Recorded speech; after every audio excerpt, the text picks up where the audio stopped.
बोल पड़ते हैं। जो पेश आने हो ससबात बोल पड़ते हैं। तेरी नजर के इशारात बोल पड़ते हैं। पेश आने हो तो ससबात बहुत अच्छे। जो पेश आने हो ससबात बोल पड़ते हैं।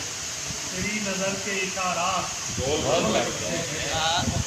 जरा ये लहजा संभालो, निगाह नीची रखो।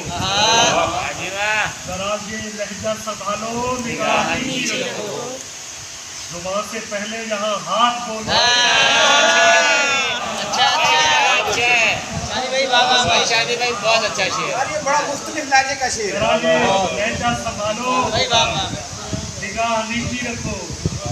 जुबान से पहले यहाँ हाथ बोलो।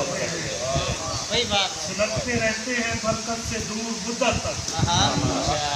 सुलगते रहते हैं बरकत से दूर मुद्दत तक। फिर एक रोज मज़ाफ़ात बोल पड़ते हैं। सुलगते रहते हैं बरकत से दूर मुद्दत तक। फिर एक रोज मज़ाफ़ात बोल पड़ते हैं। सदाए शाम उदासी पहन के आती है। सदाए शाम उदासी पहन के आती है। तो अश्क बन के सवालात बोल पड़ते हैं। क्या बात। फिर देखिएगा कि किसी का चीखते रहना फजूल जाता है। किसी का चीखते रहना फजूल जाता है। किसी के दुख पे समावात बोल पड़ते हैं। किसी के दुख पे समावात बोल पड़ते हैं। आज चूंकि अब्दुल रज़ाक साहब